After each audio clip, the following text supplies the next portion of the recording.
वंदे मातरम। बंधुओं, विगत 22 जनवरी को एक ऐतिहासिक घटना घटी। आज हम उसी पे थोड़ी चर्चा करते हैं। ये जो 22 जनवरी की घटना थी, ये इतिहास में अगर हम कहें तो काफी महत्वपूर्ण स्थान रखने वाली है, क्योंकि हमारा देश, जैसा कि आप सभी जानते हैं, 15 अगस्त 1947 को आजाद हुआ। लेकिन ये आजादी कैसी थी? ये अंग्रेज यहां आए थे और अंग्रेज चले गए और हम आजाद हो गए। इतनी साधारण सी बात अगर होती तो फिर कोई समस्या ही नहीं रहती। लेकिन वास्तव में समस्या कहीं बड़ी थी। अंग्रेज अपना शरीर लेके तो चले गए, लेकिन बौद्धिक रूप से हमको गुलाम छोड़ के गए। एक कहते हैं मेंटल स्लेवरी या हेजेमनी रूल। हम बताएं आपको कि जब मैं पढ़ने के लिए पहली बार दिल्ली आया, तो दिल्ली की स्थिति ऐसी थी कि आप जैसे यूनिवर्सिटीज में जाएं या कहीं, तो भाई मैं ये नहीं कहता कि कोई भाषा जानना कोई बुरी बात है या उसमें कोई बुराई है। आप एक नहीं 10 भाषाएं जानिए, लेकिन भाषा कभी भी सुपीरियरिटी और इंफीरियरिटी के बेसिस पे जज नहीं किया जाना चाहिए कि ये भाषा बोलने वाले सुपीरियर हैं और ये भाषा बोलने वाले इंफीरियर हैं। ये गलत है।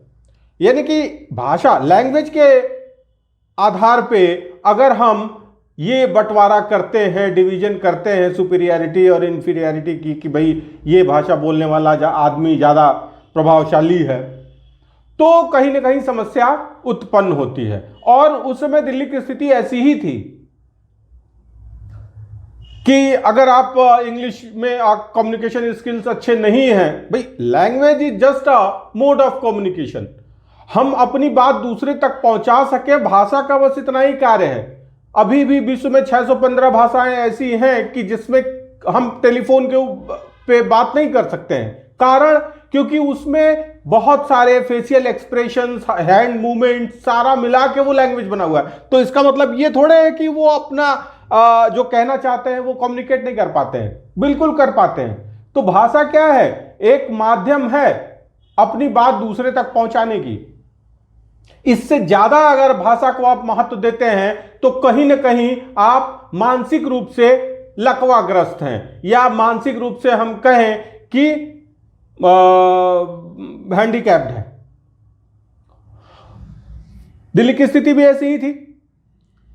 इवन हम बात करें कि 15-20 साल पहले तक अगर हम भारतीय राजनीति की बात करें, तो आप लेसेस वाली टोपी लगाए और इफ्तारी और वो शहरी की बातें सुना करते थे। लेकिन मंदिर की बात शायद ही कभी चुनाव में या चुनाव के आगे या पीछे सुनने में आता हो। 22 जनवरी की जो घटना है, ये ऐतिहासिक इसलिए भी है क्योंकि देखिए,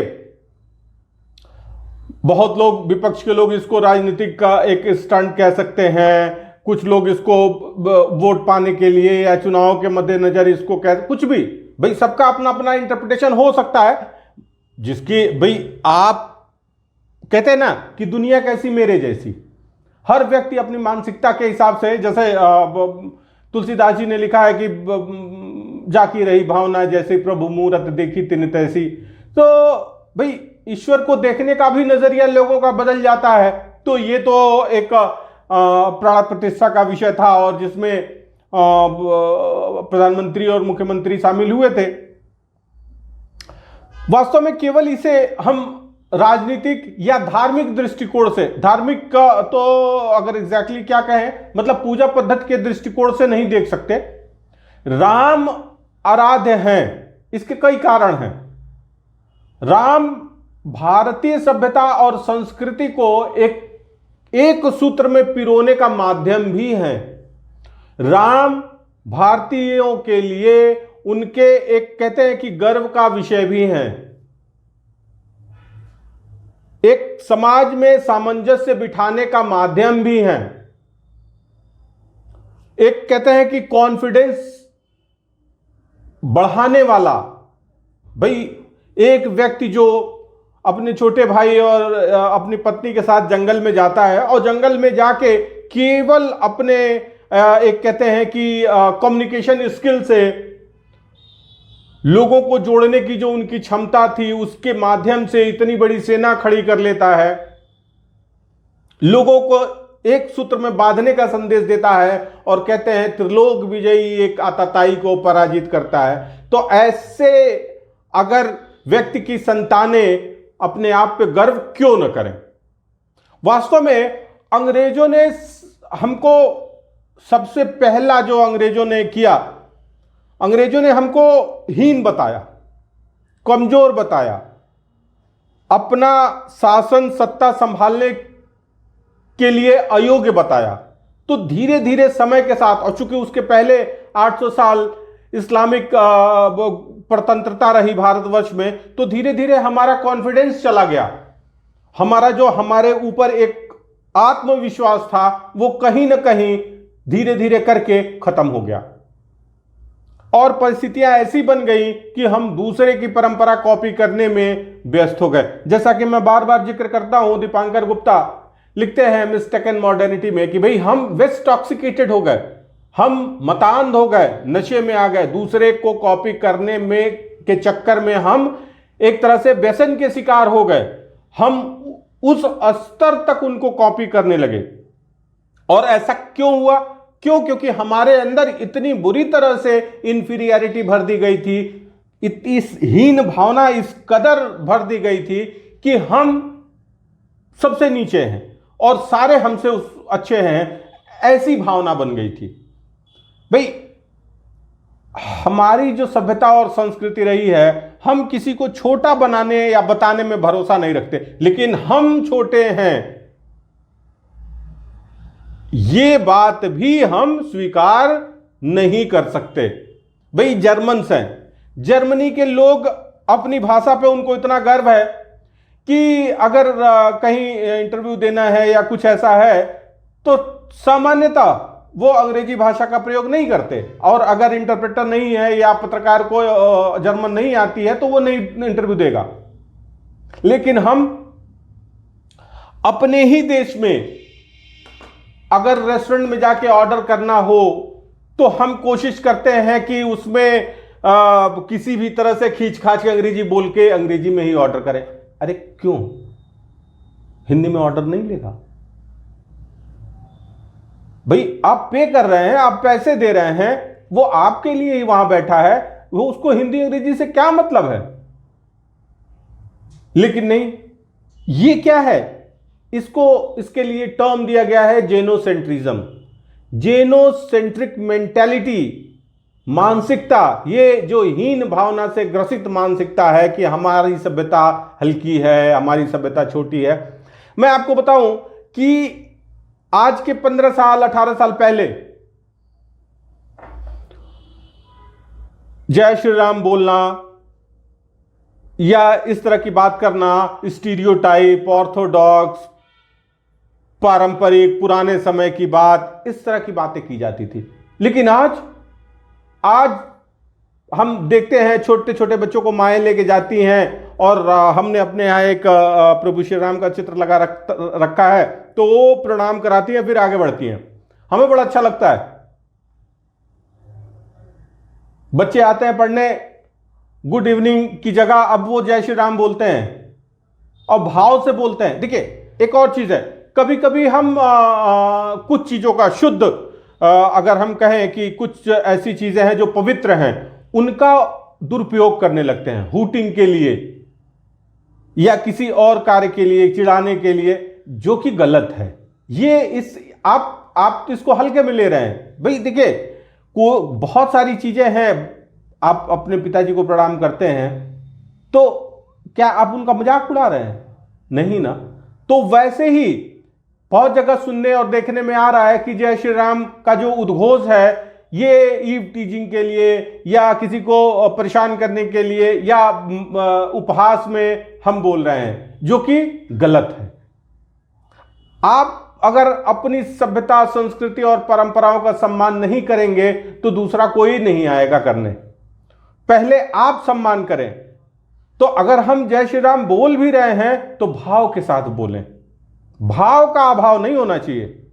और अगर ऐसा आपको कभी किसी क्षण लगता है कि भाव नहीं है तो आप ना बोलें। बल्कि अब हम वापस लौटते हैं 22 जनवरी की जो घटना है।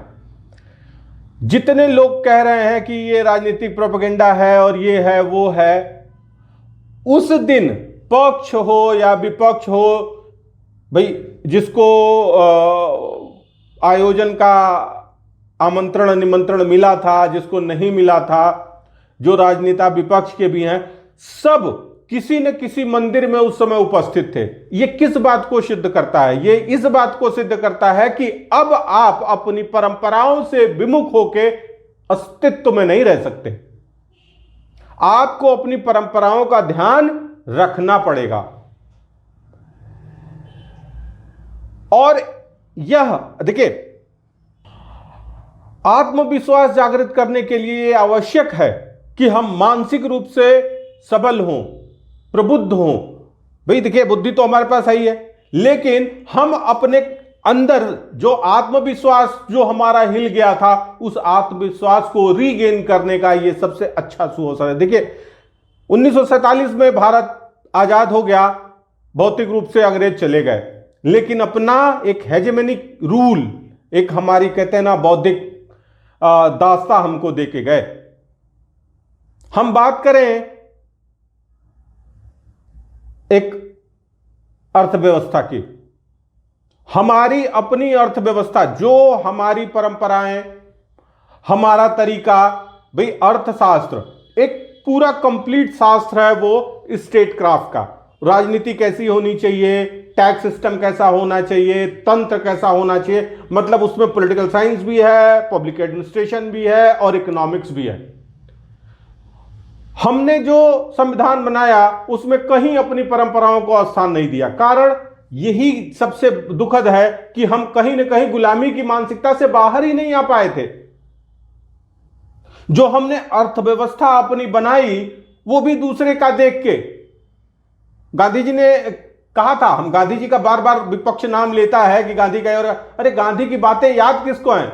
गांधी जी ने कहा था कि भाई हर राष्ट्र का अपना इतिहास होता है, अपनी परंपराएं होती हैं, अपना तरीका होता है, और हर राष्ट्र विकसित होता है, जब भी विकसित होगा अपनी परंपराओं को ही आगे ले जाके अपने तरीकों से ही विकसित होगा, क्योंकि उसकी आवश्यकताएं अलग है, मानसिकता अलग है।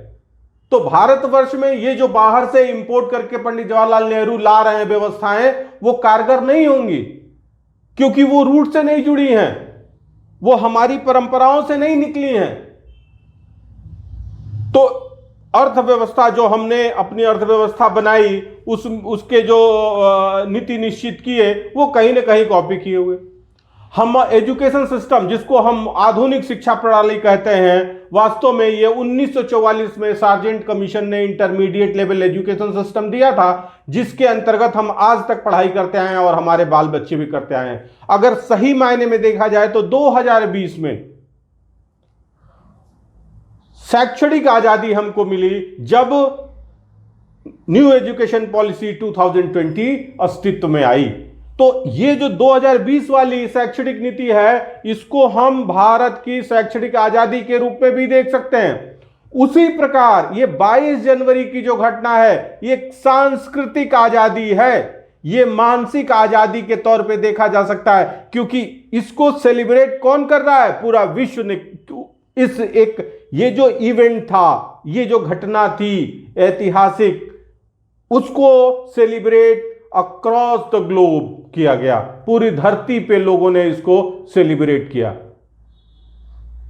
दीपावली मनाई। हम कह रहे हैं अगर किसी ने कुछ भी नहीं किया तो उसने महसूस किया, अपने को गौरवान्वित महसूस किया कि हम भारतीय एक हैं और हमारा सामर्थ्य, हमारी परंपराएं कितनी शुद्ध, पवित्र और समर्थवान है। देखिए, अंग्रेज इसकी बात, परंपराओं की बात नहीं कर सकते, क्योंकि उनका इतिहास कितना है, 1500 साल का।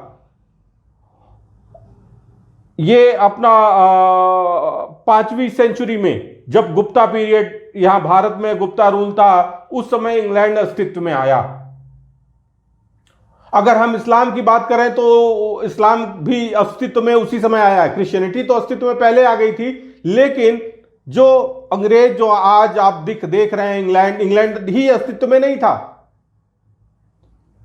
और इस्लाम तो इस पूरा ही अस्तित्व में नहीं था, वो 5वीं सेंचुरी एडी में आए। तो वो अपनी परंपराओं की बात कहां से क्या करेंगे भाई? हमारे इतिहासकारों से भूल चूक में जितना काल अवधि छूट गया होगा लिखने में, इतना ही तो उनका पूरा इतिहास है। अब वो परंपराएं कहां से लाएंगे? अगर सही मायने में कहा जाए तो सिविलाइज तो हुए ही नहीं। टेक्नोलॉजी हो जाना और सिविलाइज हो जाना दोनों दो बातें हैं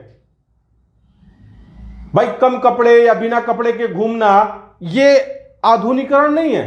अगर इसको आधुनिक माना जाए तो वो आदि मानव जो जंगलों में रहते थे वो तो कुछ भी नहीं पहनते थे। अनाप शराब कुछ भी खा लेना, गाय खा लेना, भैंस खा लेना, ऊंट खा लेना, गधा खा लेना, ये अगर आधुनिकता है तब तो भाई वो तो सारे जंगली जानवर सब आधुनिक है। तो हमारा जो क्राइटेरिया है कहीं ना कहीं हमको अंधा कर दिया गया। मतान हम व्यसन इतना ज्यादा कर लिए, हमने इतना ज्यादा नशा कर लिया है, इंटॉक्सिकेशन इतना ज्यादा हमारे अंदर भर गया कि हम ये भूल गए कि हमारी परंपराएं कितनी समृद्ध हैं, या हमारी परंपराएं कितनी समृद्ध थी, या सांस्कृतिक रूप से हम कितने सुपीरियर हैं। हमको अपनी सुपीरियरिटी का जो भान होना चाहिए वो नहीं रहा। हम कहीं ना कहीं अंग्रेजों के छलावे में आ गए, और उसके पहले जो 800 साल इस्लामिक गुलामी रही राष्ट्र की, वो कहीं ना कहीं बुद्धि हर ले गई।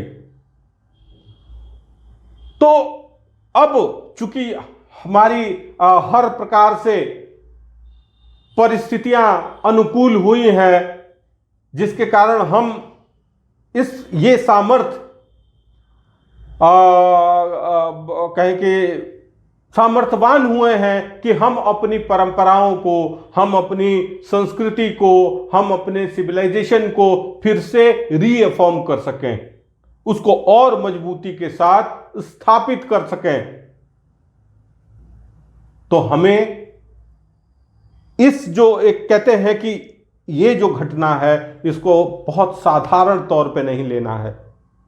ये साधारण घटना है ही नहीं, यह हमारे आत्मविश्वास को बढ़ाने वाली घटना है। यह एक ऐतिहासिक घटना है, और कहीं ना कहीं कि अगर हम बात करें तो वर्ल्ड सिनेरियो में हमारी एक कहते हैं कि संप्रभुता को रीइंफोर्स करेगी। हमारे मामलों में अब कोई राष्ट्र दखल देने से घबराएगा, हमारी भी वर्ल्ड पॉलिटिक्स में एक से होगी, हमारा भी एक मत होगा, और उस मत को कोई नकार नहीं पाएगा। अगर स्वीकार पूरी तरह से नहीं करे ना करे, लेकिन नकार भी नहीं पाएगा।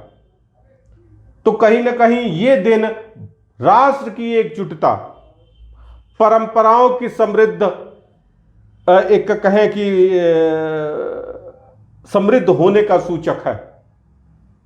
जेनोसेंट्रिज्म से इथनोसेंट्रिज्म की तरफ एक मूवमेंट है। एक कह सकते हैं कि हम अब उस मानसिक गुलामी से बाहर निकलने का प्रयास अवश्य करेंगे। तो इस घटना को एक सांस्कृतिक मानसिक आजादी के रूप में हम देख सकते हैं।